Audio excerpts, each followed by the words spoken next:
Okay, hello everyone. Welcome yet again to Down the Pub, the podcast where we bring you those boring conversations you end up having at the pub all about politics when you've run out of all other entertaining things to talk about. Though, to be fair, tonight I think we've got quite an entertaining set of topics. I'm Peter Simpson, contributor to Wars of Westminster. I run the Haryan Gláeddyv channel. And with me once again tonight, we have Patrick Timms, editor of Wolves of Westminster. Hello, Patrick. Hello. And we have Simon, contributor to Wolves of Westminster. Also, hello, Simon. Good evening.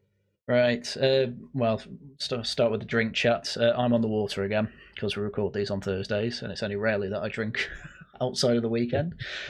Simon, I believe you've already had a couple of pints, but what are you currently on? Well, he's had a parents' On evening. the Zrubu, on the Polish beer. Polish beer. Yes. Very nice. Patrick, are you on anything tonight? I'm on the vodka as it happens, but there we are. So when you've been unemployed for 6 months, it kind of doesn't really matter. You've earned it. Oh, getting right into it. I mean, indeed, the job site, there's a stop counting my applications. It just says 99 plus now when you go on it. Oh, So, yeah, there we go. So- Maybe I'll get something soon. Because Wolves, It's like graduating. It's not a business, it's not incorporated, which is great because we have no legal personality, so you can't sue us. But it also means there's no money in Wolves, so that is stuff that we do on a volunteer basis, and there we go. We should get a Patreon going. Yeah, I'm trying to find one at the moment. I've been trying to do that for the past few months. There we go. Very nice. Well, you'll be able to contribute. Well, the listeners, I should say, will be able to contribute soon, hopefully. Then, yeah. I mean, if still just to finish off the drink chat, it's very funny to think that it's me teetotaling. Then you've got Simon on the standard stuff you'd have at a bar at, what time we're recording, 8 o'clock, and then Patrick on the stuff you usually finish off on the night on. But there we go. All the shots. Yeah, there we go. Well, with our different states of inebriation, I suppose it's time to talk about the big story of the week, which is this whole China spy case that's collapsed. I did a video on it. I've done 2 videos on it this week, actually. One was a bit more by the by, this is what's happening, and the second one was basically me crashing out because I can't believe how embarrassing this is, and I kind of can't believe the government's still going. Just to, I guess, start it off, what's this all about? 2 people, one an academic, the other I believe was some sort of civil servant. They were both basically given sensitive information that wasn't classified. It wasn't particularly spicy information either, from what I understand, but it was passed on to a Chinese agent. And so they were being done under the Official Secrets Act. They were being done under the last Tory government. And then recently, the CPS has been asking for further evidence that China's a threat for some reason. I don't know why you can't be done under the Official Secrets Act without that, when you just pass it on to any foreign nation, but there we go. And effectively, it sounds like the Deputy National Security Advisor was put in charge of this and dragged his heels to the point where the case collapsed because they kind of got the message that you're not getting any evidence. And now, obviously, Lindsay Hoyle, the Speaker of the House, is incredibly angry about this because the House has come into disrepute. They can't even prosecute people who, frankly, should be for passing on information over to the Chinese. Lindsay Hoyle's very annoyed. And basically... Yeah, no, he was fuming. He was. And from what I understand from basically every Times interview I've watched today, and there's about 1,000 from Times Radio Politics, every journalist basically has come to the conclusion someone's lying here and we don't know who it is yet. And everyone's suspicion is obviously on Starmer, because it's really weird to have a Deputy National Security Advisor who, in part of his evidence, was actually quoting the Labour manifesto, and everyone's basically trying to say he was working basically alone. None of it really adds up. And I mean, you might ask, what's the reason for this? Well, the reason seems to be China wants a mega embassy. The government wants and the civil service wants a hell of a load of Chinese investment. Just don't embarrass them in any way. The thing is that if you get low-level people, they're not really going to care. They're going to care about this mega embassy, which, from what I understand, the main issue is, and it's been pushed back to December now. We were supposed to get a decision next Tuesday, but it's been pushed back to December. big issue is that in the basement, there's a room that nobody really knows what it's for, and I believe some journalists have referred to it as a dungeon because they don't know what else it could be for, really. But it's next to the Tower of London, and there's a load of underground cables that are supposed to be for the financial services, possibly even secret services and things like that. And they're basically suspicious that China will probably try and drill down and basically hijack them to siphon off data and information, which Dominic Cummings has come out and said, oh yeah, they've done that before, and nobody could believe it. I think I saw someone on Twitter effectively say China basically treats us as a third world African nation now, and I can see why. So I don't know how closely you two have been following this though, but it's a crazy story. Quite closely. Oh gosh, yeah. Patrick, no, sorry, go ahead. I think it's a case of gullibility. That's how this is. It's quite gullible. Now, if you'd like, I can give a bit of an overview as to how security classifications actually work. Having worked for a firm that supplied into the MOD, having had to have security clearance, I've still got it. So there's various bits of things that I can't say, but what I can say is that as of the Strategic Defence Review of 2014, we changed our security classification system to resemble a lot more closely the American system. So, don't ask, but we did. Now, prior to that, you had 5 levels of security. You had 1 protect, 2 restricted, 3 confidential, 4 secret, and 5 top secret. Now, what's changed since the SDR is it's not the latest SDR now, is it? It's another one a couple of years ago. But what's changed since then is that protect, restricted, and confidential have morphed into official sensitive, or OS, as it's technically referred to, O/S usually. Now, this is not technically a security classification, except that actually it is. I mean, it's not, but it's treated in exactly the same way. I've designed and deployed IT systems that were certified to run at OS level, which means that although it might not technically be a security classification, because anything that comes out of any government department is classified as official, but not official sensitive, necessarily. But you do get systems that are rated to run that kind of content. So basically, although it's not officially a security classification, it actually is. Right? So that's OS.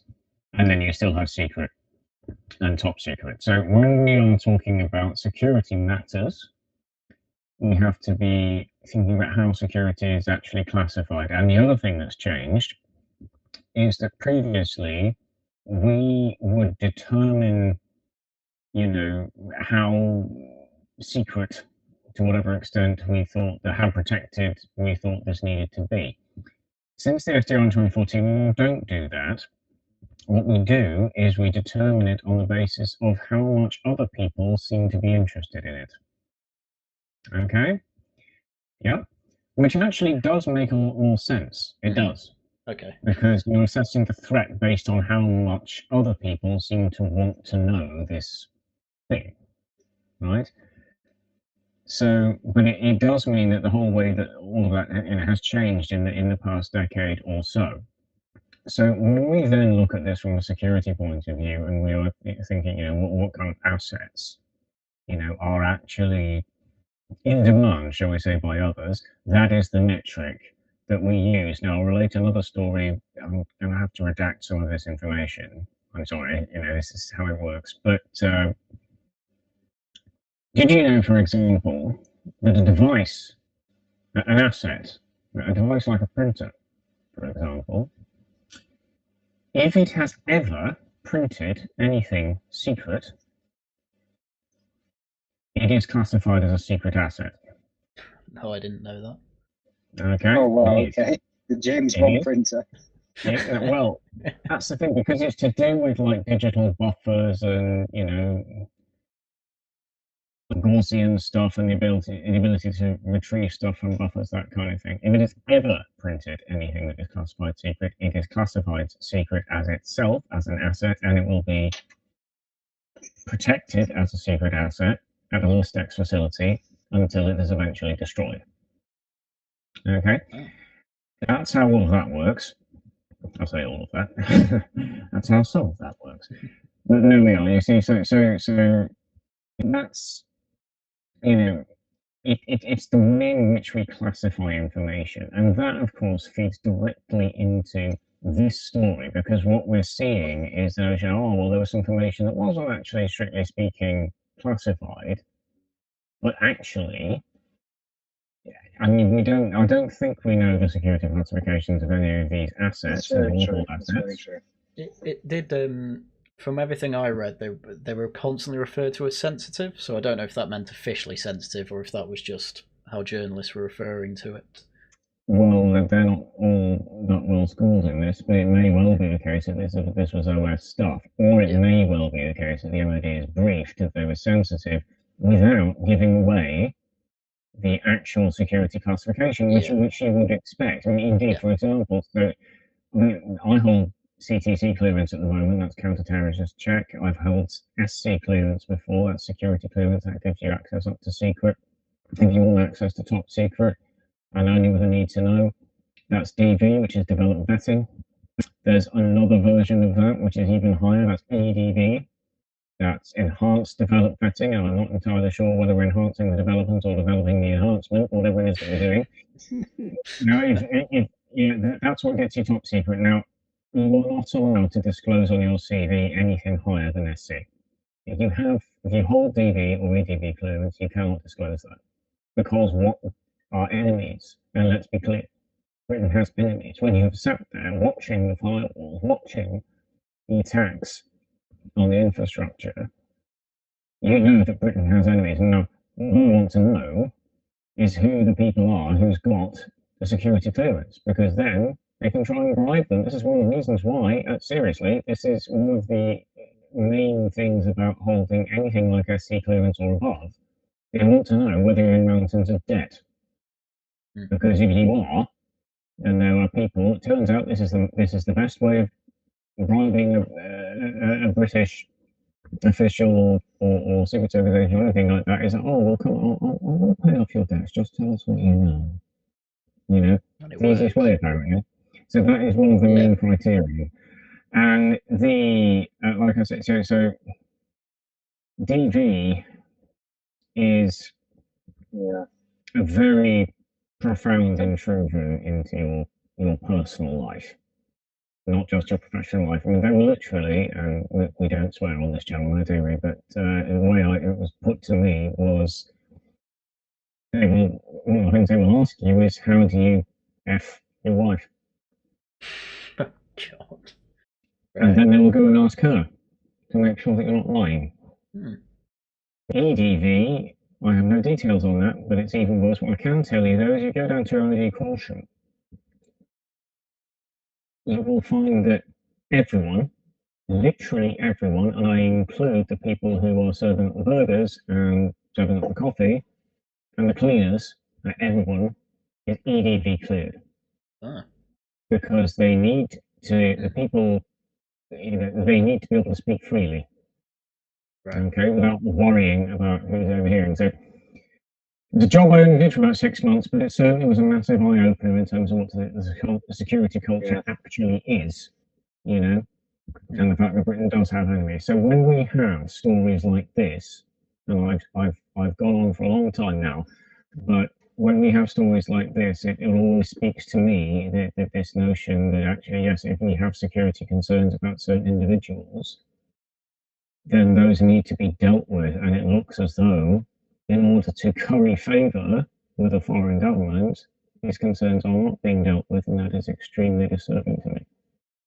Yeah, well, I completely agree. I mean, I know you said before, I tend not to swear on my channel, but I was quoting quite a lot of F words, because it was especially on The Spectator by Tim Shipman. He had about 4 different stories of the Chinese penetrating, and it's like the yeah. the Americans are like, what the F is going on?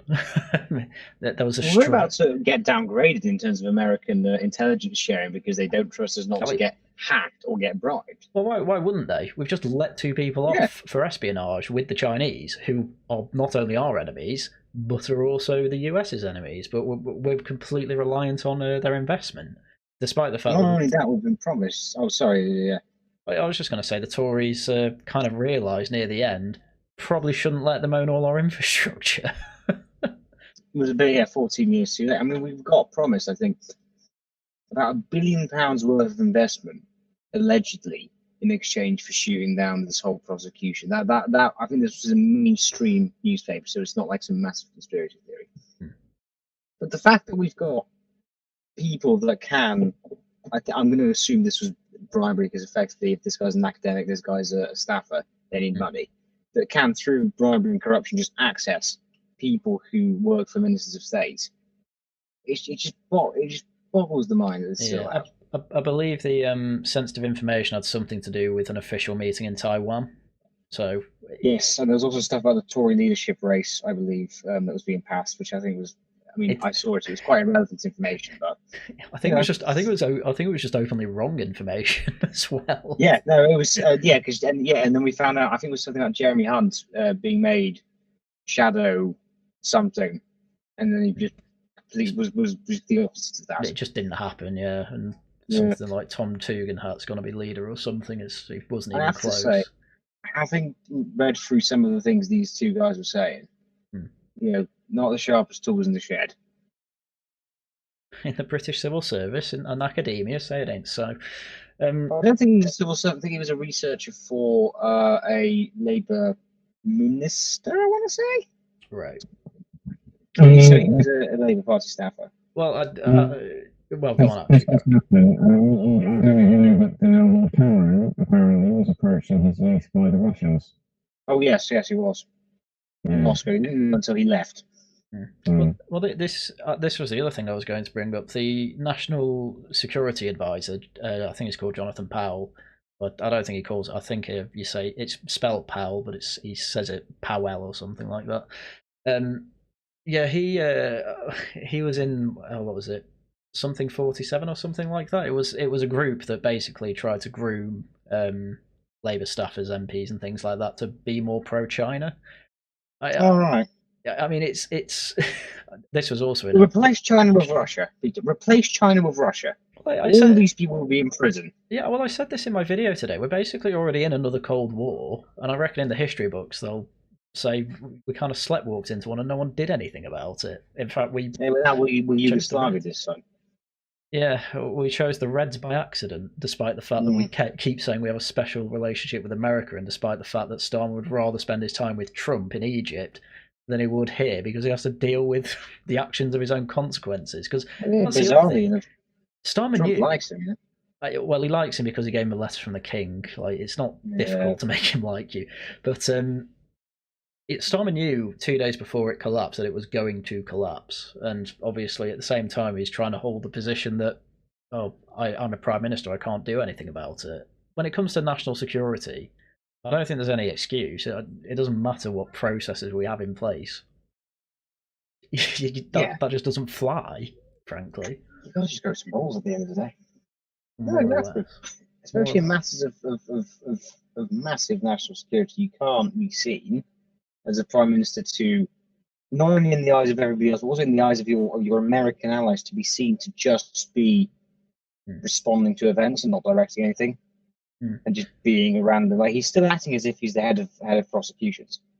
Well, that's what happened with PMQs today. Really, Starmer was in his element because the whole conversation was about lawfare, which obviously he knows everything about, given he was head of prosecutions in the CPS. And this was a thing a lot of people know. Well, I only noticed a lot of people were saying it on Times Radio, but Starmer just didn't seem bothered. It's like he's not got a massive national security issue under him. It's like he knows how to almost navigate this, like he's been in this situation before at the very least, or like he's done nothing wrong. Which is even more worrying, really, because the thing I've noticed about this also is, and I do hate to bring this up, but the hypocrisy here is insane, because you know for a fact that if you go back like 5 years, and it was Boris, and it was Russia, and it was like Lord Lebedev, which is a thing, by the way, you know, people would be absolutely coming for his head, especially Starmer. If it was Russia, people would be coming after whoever the leader was. But you know, people just don't seem to care about China. It's like a silent killer. I think people are too used to China being a bit of a backwater, but we're beyond that. As Yeah, these people are dangerous now. Yeah. Yeah. So they're just behind America, really. In the coalition years, when you had Cameron and Osborne, they both cozied up to China as well. Well, this Well, this was brought up as well. I mean, this was brought up in PMQs. James Cleverly wouldn't call China a threat. Kemi Badenoch herself shied away from calling China a threat. As I say, the Tories found out basically too late that China are actually a threat. But now you've got Labour in who, well, we know the National Security Advisor at least has sympathies for China. And again, this guy's like probably pushing his 60s. He's just used to China being a backwater, and you know, how communism will work this time, I guess. I think it's not just that bad. It's worse because basically everyone is terrified of China. Yeah. In ways that they're not terrified of, e.g., North Korea. Yeah. Because although they might make noises, although there are concerns about whether or not they're developing a nuclear program, we know they have been testing that. I mean, this goes back a few years, we know that. But nobody really sees them as a serious threat in the world state. They just try to, you know, sort of lark their way into doing that a few years ago. But yeah, it's true. And then we've had obviously the threat of Russia that we have now, but in fact what we're finding is they can't even control the territory that's significantly smaller than their own. So what everyone's really scared of now is China. Yeah. And what's coming from that, not only their political ideology, but their very significant economic powerhouse scale. Yeah. And they're continuing siphoning off of Western resources, intellectual property, basically. We know about that now. A lot of people knew about that at the time and didn't say anything about it. But now I think everyone's basically scared when it comes to what you actually do about them. Because what will happen is you can go out as a politician, you can go out and you can make some very big speeches and statements and tough talking and all that kind of thing. Then you come back indoors and the National Security Advisor goes, by the way, did you know they've done this and that and the other, and they're in our systems and they're occupying various parts of our economy and they're buying it up and they're doing this kind of thing? Yeah, oh, yes.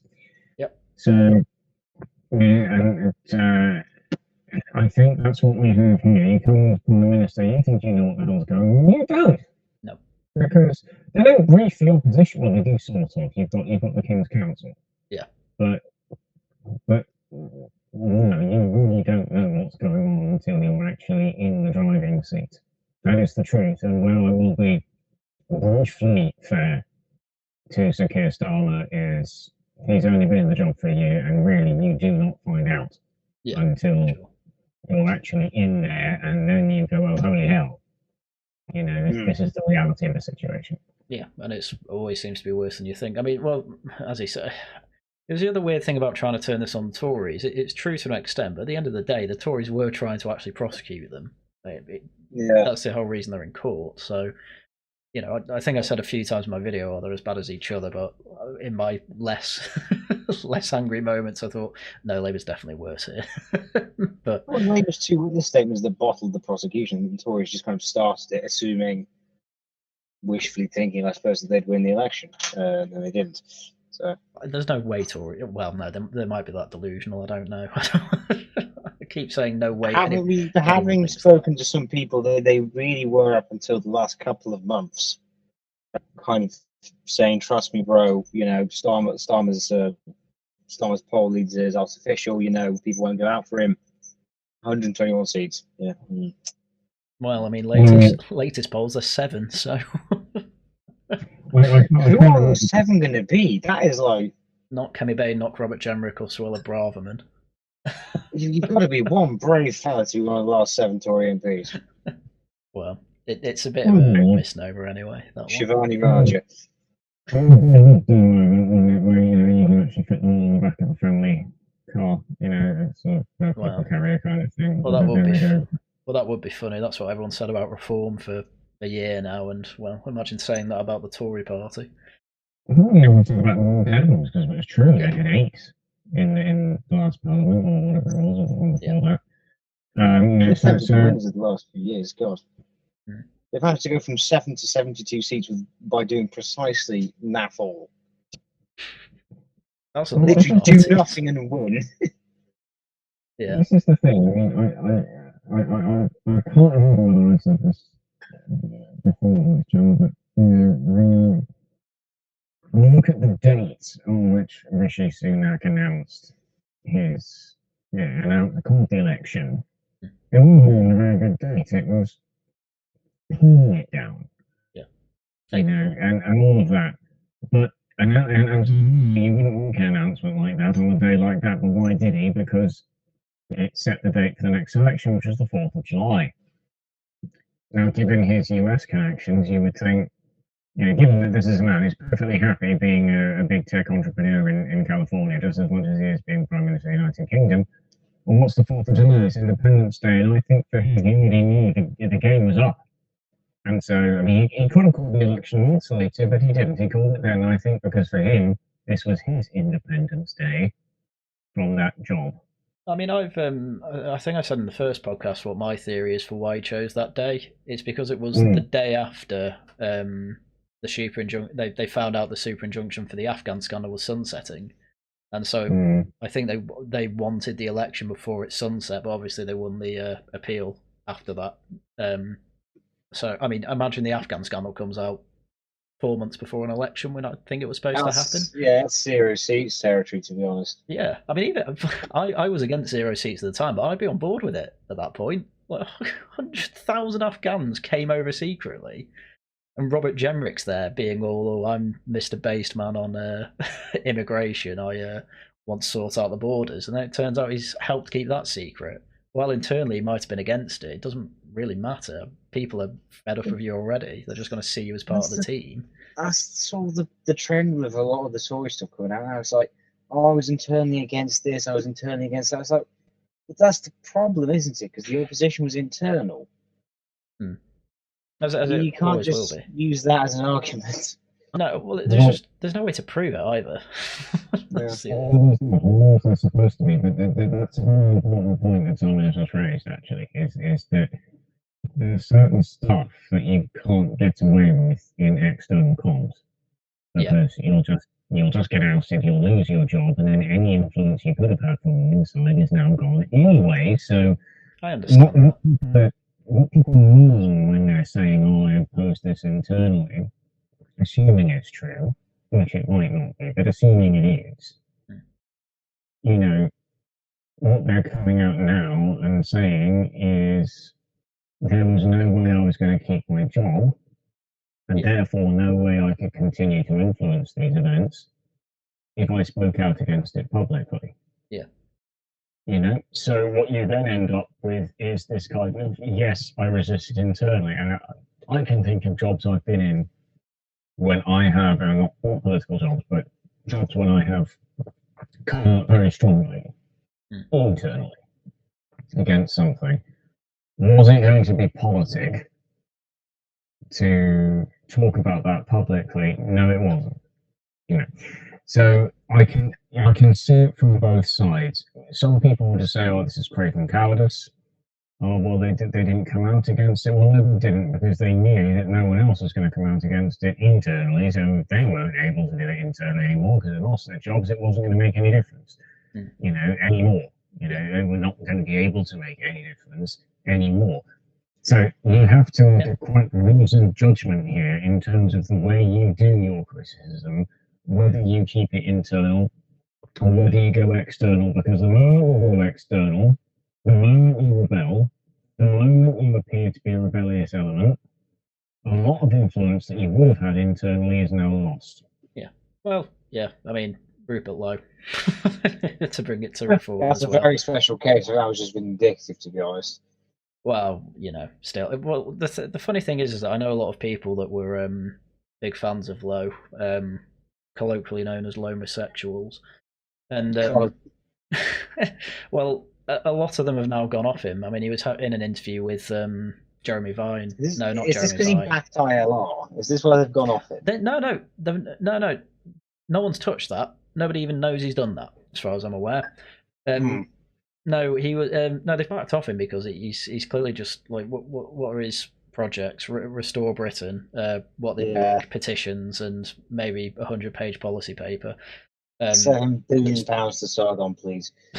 Well, and that's to basically to pad people's CVs more than anything. That was pretty obvious. But God, yeah, that was. So that, I mean, from my sources tell me that basically Rupert's team is running the whole show, and they kind of started everything without knowing where they're going. This includes the rape gang inquiry as well. This is all Minecraft, by the way. This is all alleged. Well, I mean, they did start the rape gang inquiry, and I meant the stuff before, Yeah, I mean, it's, as I say, it's my sources tell me. But even then, it looks like that anyway. It looks like they don't really know where all this is going. Who starts a think tank to basically make a petition machine? Because that came out as well, despite the fact there was already a petition for mass deportations, and it already had 250,000 signatures. And the government had already replied to it. Why make another? They don't know what they're doing. The moment at which I knew this whole Restore Britain thing was a Mickey take. So they came out with their mass deportations referendum, and they had like a North Korean margin. I just looked at that. I was like, oh my god, 99% in favor. I was like, okay, right. You knew what result you were going to get, or you've just fudged the numbers, surely. Well, I mean, that's the other thing with the internal polls. They're pointless, so that they started doing it externally, because also people from abroad can join Restore Britain. And then when they do it externally, with actual people, it's like, 60-odd% are in favour of it nationally. And it's like, that's still popular, but that's not 90% like I keep being told is the popular position. Because to most people... Yeah, go on. I'm going to give a couple of points. One, so you can actually join Reform as a member. You can join as a young member. So you have 25 quid a year, or you have 10 quid a year. Right. They don't check. They don't even ask your birthday. They don't even ask for something like ID, like a driving license or something like that. So I mean, I'm 38. I could quite easily join Young Reform as a young as a young member tomorrow. My old partner bought 5 memberships apparently. Yeah, so there we are. And one thing I will say, and I will keep names anonymised, but I was sitting in Portcullis House. Talking with a couple of journalists from, well, again, I won't keep the name of the paper, otherwise, but they were talking about what stories they're going to try and generate today, and it was they said, we'll just put a poll out to the readers, saying something wrong, and the reason I say this, Peter, is because it speaks directly to your point, is that you know what the answer is going to be. Yeah. You know what the answer is going to be. It's going to be 97% versus 3% or something like that. And then you generate a story based off that. It's like, hang on, this is your poll. Yeah.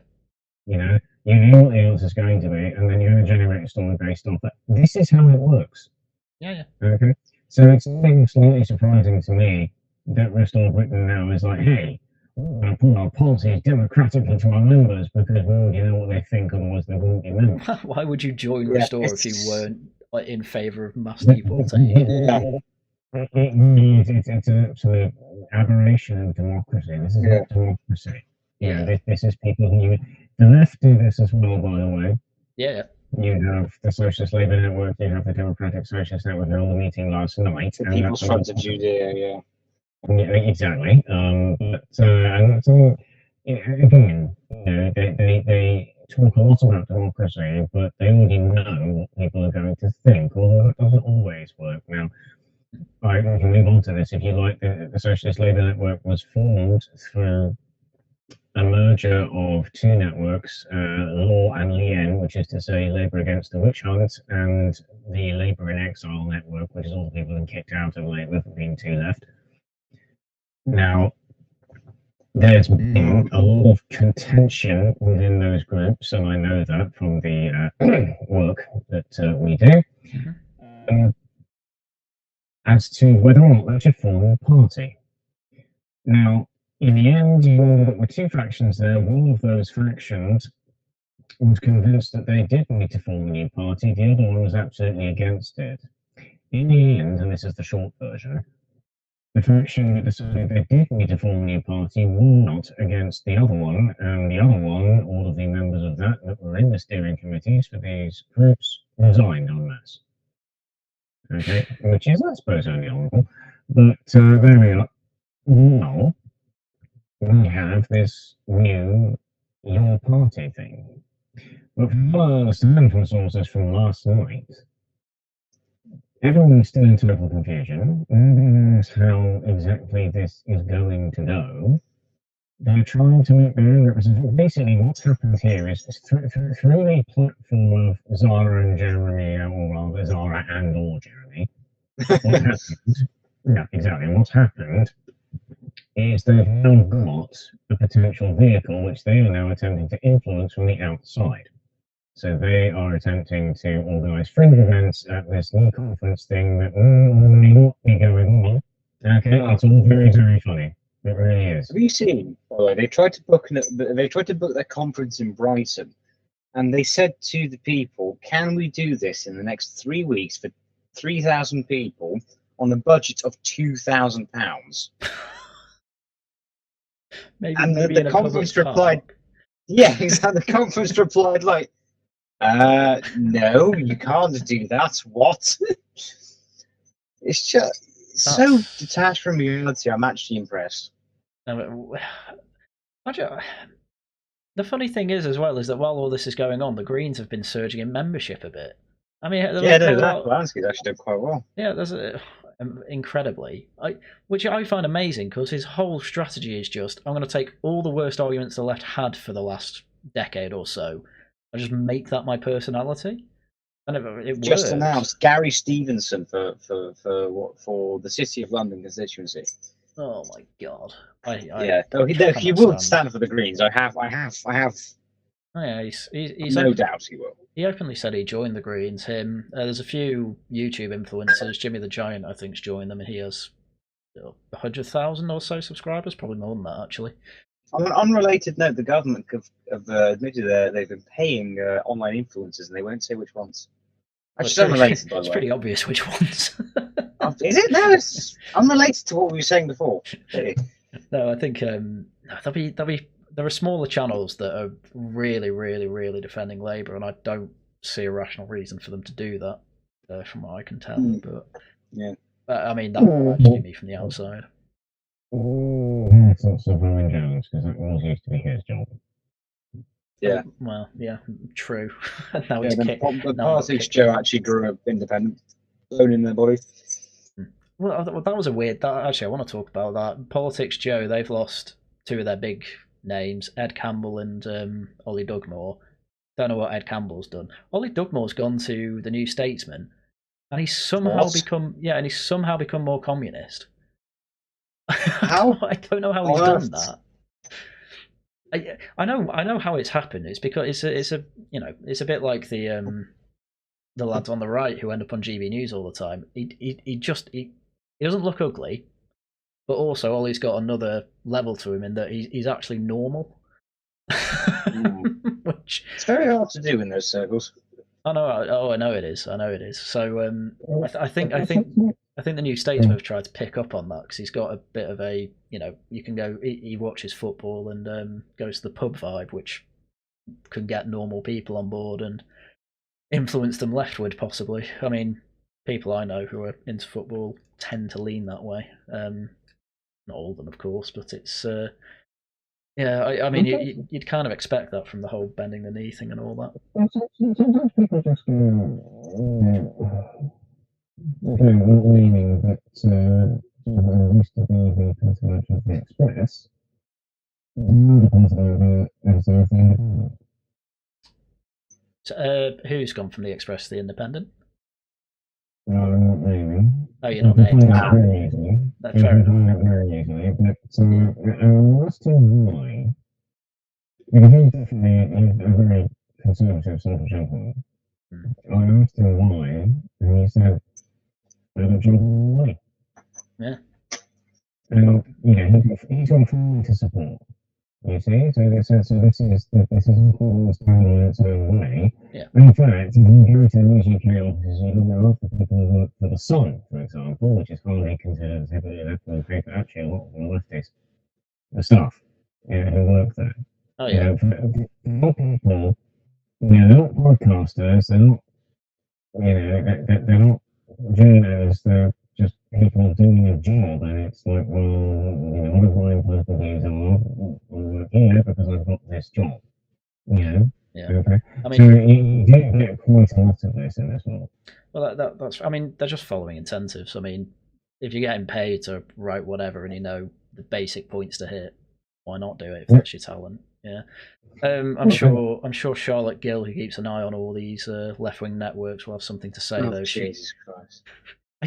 She is annoying, but I do quite like her work.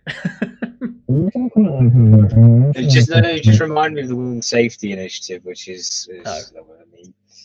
No, yeah, she's perfectly fine. I've never spoken to her. But... You're thinking of Jess. You're thinking of Jess Gill. I have. Yeah. Oh yes, I am. I said, no, yeah. Yeah, Charlotte Gill, who's not the same person. I have a relation. I mean, Charlotte was. I'm actually going to talk to the deputy editor of Hong Kong at the same time that she did. And I mean, I wasn't going to get it because at that time I didn't have any broadcast experience or anything like that. But in fact, I'm rather glad that she did get it because, in fact, she was very good as a deadhead there. I think she's now, because she's no longer deadhead there, she has become more forthright in her expression of opinion, shall we say, on X and elsewhere. But she is a good journalist. She used to write very good articles, both news and opinion. I have a lot of respect for her. I haven't met her either, but I'd like to. Fair enough. Yeah. Yeah. No, I mean, her she seems to have broken the fact that politics during the London Economic are basically run by the same people, which is pretty obvious from their output anyway. But it's always good to, and she's always looking on Instagram for where's James O'Brien. He's now with Gary Stevenson, who are at Carol Vorderman's book launch. Which, on the other hand, I always think, well, of course they're going to be friends. It's a whole theory of the Lotus Eaters. It's the same sort of thing for different people. Yeah, exactly. There's whole social networks out there, and it's like they'll all converge on politics because they'll all vote the same way in the end because that's what their jobs are. Yeah, but coming back to one of the main points, I'm really interested to see what happens to the Greens. They're on 15% in the polls now, which has been not as mentioned as I thought it would be. They are neck and neck with the Lib Dems.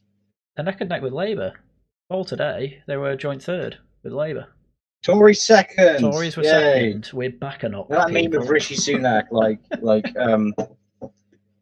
don't know what it is. When he's fist bumping, it's like up £1, and he looks really ecstatic. Total profit £2. Yeah.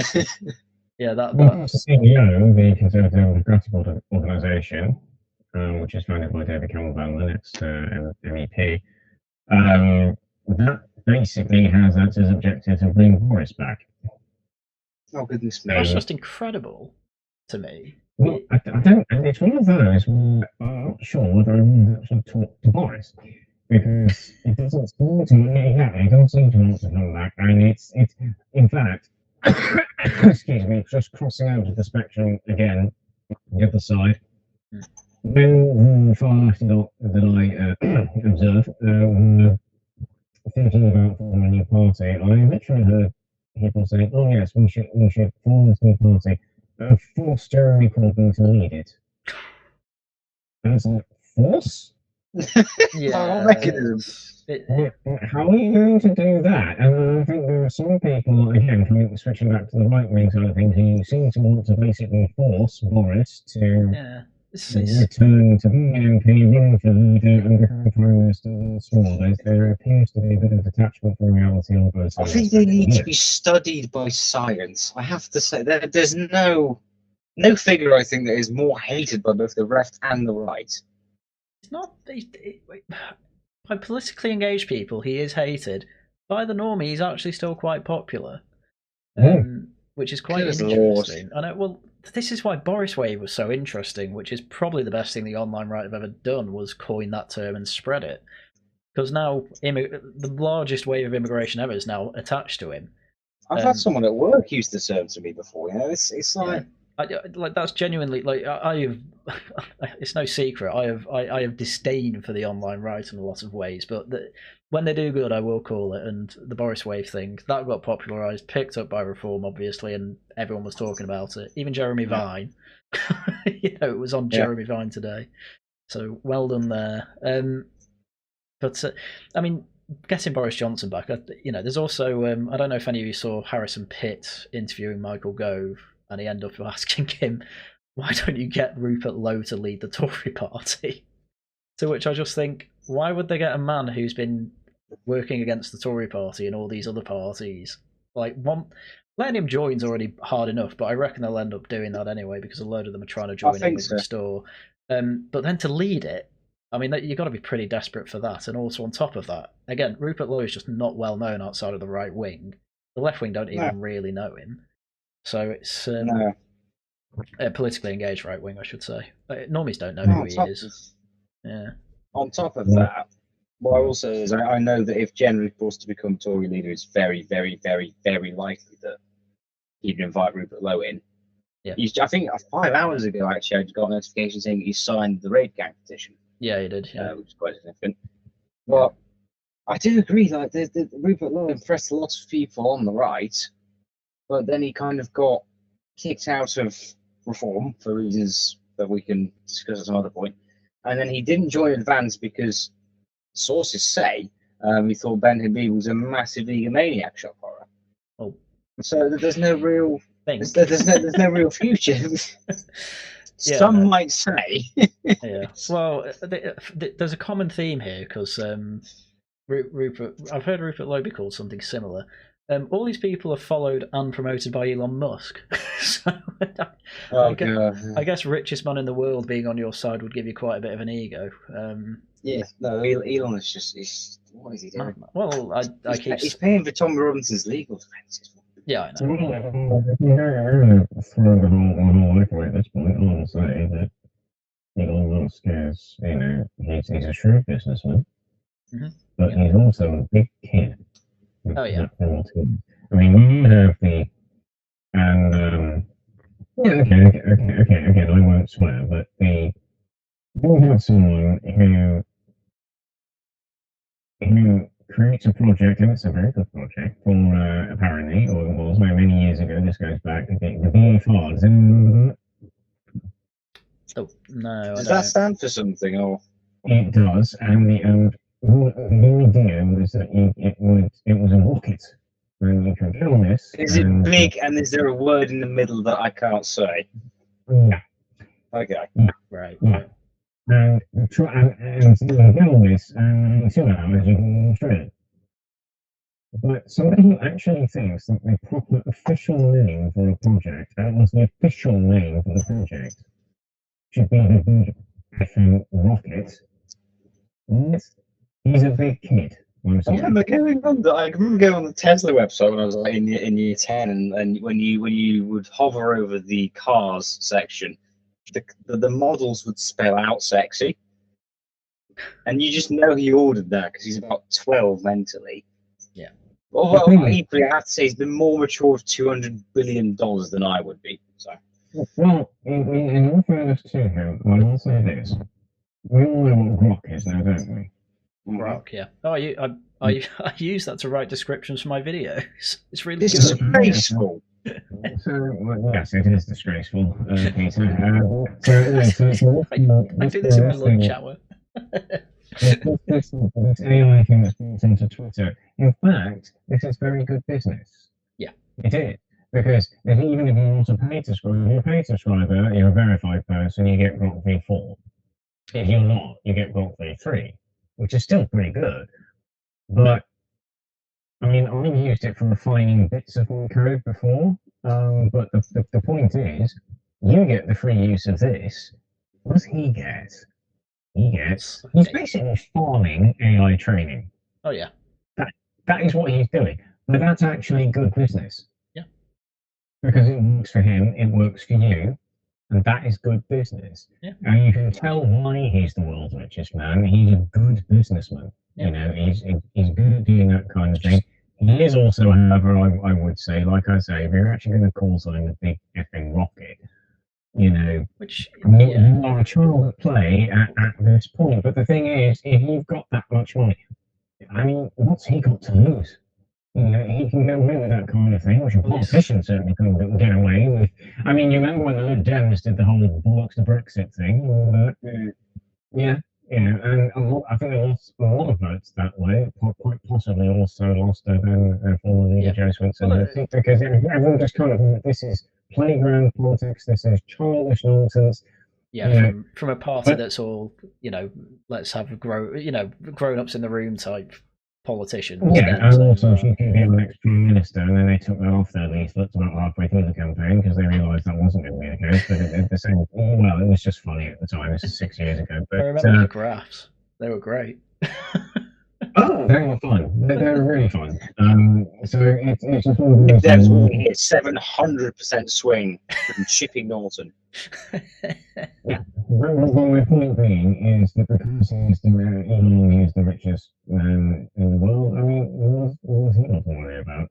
Well, he was literally on stage saying, "People are trying to intimidate me. Go F yourself." He's got literal FU money. I understand it, and I understand if that's a man I admire, richest man in the world. He's following me on Twitter and occasionally saying this, the man that's going to be better than Nigel Farage or whatever. Of course, you're going to turn into an egomaniac. It makes sense. But you look like a complete moron from the outside. I mean, it's just, you wonder how they've got to where they have, but then you think, well, if I knew how they got to where they have, then maybe I'd be there. You know, so there we are. Yeah. I mean, he followed Charlie Downs. Yeah. Well, he does follow Charlie Downs, yeah. Who runs Restore, which, as I said before, I don't really understand what they do that's useful. Realistically, all they seem to do is everyone involved in it counter signals reform, who's likely to be the next government, and so you've just basically made a whole think tank that reform's going to hate. You're going to have no influence. You're going to have to wait at least a decade, and who's to say by then Rupert doesn't get bored and retires? Who's going to run it and fund it then? Well, I mean, to be fair, you know, Rupert has only been an MP since 2014. No, he hasn't, since 2024. Since last year. What's wrong with me? Last year. And he was an MEP before that. Well, he was, but that doesn't mean anything now. And here, now that he's an independent, reform won candidate against him in 2020, whenever it is. This whole thing was still written, we've got an independent MP in Parliament, we've got a foothold in Parliament. Yes, you have. You've got one. Who probably come the next election, because they will field a candidate against him, will not be there anymore. So, I mean, what the hell do you think the point of this is? I've got no idea. Yeah, well, just one point I want to add there. The other really funny thing I find is that all these people are saying, Reform Tories 2.0. Literally everyone supporting Restore, who's an MP and signing all their stuff, are Tories. Actual sitting Tories. On top, the funniest one I saw, they did this graphic, Bob Blackman supports mass deportation. The very next day, he had a bunch of Indians from his constituency come over to celebrate Modi's birthday in Parliament. How do you square that? I have to say, celebrate the birthday of a proper Hindu nationalist in Parliament. That's wrong. He totally wants mass deportations, though. That's definitely what this guy in Harrow wants. What's an absolute? This is what I mean. It's really funny when you actually look into the detail of all this. But obviously, they throw out a couple of really based on red pill policy that's never going to be implemented by anyone involved with it because they've annoyed the next likely government. Well done. It's just 4chan humour. Just 4chan humour that never died. Yeah, that's how I'll treat it. Oh, but Elon Musk is on our side. Everyone hates Elon Musk in Britain. What are you on about? Guys, Elon posted a Pepe. Oh, based. I mean, back just after I left uni, I was into all that stuff, and I've said it before. I would violently kill myself at that age because I'm so embarrassed about it. But these people are doing it in their 40s. Come on, you gotta be better than that. Yeah, it's like I would compare what some of these people do to like being Mr. Tumble. Sort of, yeah. Like really, are you gonna do that at your big age, mate? Don't take the mickey. So yeah, I mean, I didn't. To be honest with you, I didn't even read I didn't read any of the mass deportation policy apart from the acknowledgements. I was like, oh, this all makes sense. Here's what these people are going to put in their next CV. It's there are a couple of good names in it. Can we pin there on CVs? What's that? Can we pin there on CVs? Go on. I mean, you get this on around as well. Yeah. And you get this in groups that sort of establish themselves. They're not actually incorporated as such, or they might be if they can be asked, but they're usually, people in their early 20s. And you get functions, roles that are, I'm the head of marketing, I'm the head of comms, I'm the head of events, I'm the head of digital, I'm the head of... No, you're not. Mm-hmm. You're the guy who does that. Yes. That is what you are. People work for years and years to earn a title that involves the word manager or head of or whatever, and they have staff under them, they have budgets to manage, they have all this kind of thing going on. But, no. In politics, you get all the young 20-somethings going, I was the head of this and this. No, you weren't. You weren't head of events, you were the guy who did events. That is what you were. Yeah. And it's just, it's always this, I won't call it self-obsequiousness, that is, you see a lot of this, and you get it in what I will call young politics. You get a lot of this. You particularly get it in young Tories, or YCs, I should say, the young Conservatives, but you also, now, you're getting it in Labour. There's a lot, actually, in Haryan. So you get that, no, God knows what will happen in reform. Yeah. God knows. I have no idea what the Lib Dems do, but it's just one of those where you do get this kind of CV embossing stuff. Yeah. That is all it is. Yeah. That is all it is. I've seen so much of it. I've met the people, I know the kinds of people who do this, and it's all like, no, they're not horrible people, they're not dreadful people at all, but it's just a way of climbing the greasy pole, and that is what they do, because they've worked out that if they do that, they will get somewhere. And you think, yes, but this is why this country is governed so badly, no matter who is in charge. It really doesn't matter. Yeah. So all egoism, no real thought behind what goes on. I mean, what's Labour's big answer to the economic problem now? Tax the rich a bit more. Great, Zach Polanski won. The bank of the bonuses. The bank is the bonuses. It's disgusting. Yeah. I mean, to be fair, in some ways it is. I mean, the way that some of these people get paid, when they're, I think credibly it can be argued not doing a massively good job. But they carry around the bonuses. The trouble is, if you get rid of them, which you will do, if you get rid of the bonuses, you'll just get replaced with another set of equally useless people. And the trouble is, the people right at the top know this. So that's why, when we see, there's a clear sense of injustice within the people, and why are these people being rewarded for failure? Well, because if they're not, then other people will be. Yeah, I mean, I know Dominic Cummings talks about it a lot. There's just accruing talent in politics seems to just be an impossible job. And I suppose this is part of the reason why it's incentivizing the worst types of egoism. As you said before, it's the human condition on steroids. And narcissism. Well, it's either egoism or narcissism. There is a difference. And there's a lot of narcissistic people in politics, as it turns out. And why wouldn't there be? It's how you win. Yeah. So yeah, this wasn't a boring chat. We need some uplifting news somewhere. Reform might win Caerphilly. There we go. That's my good news.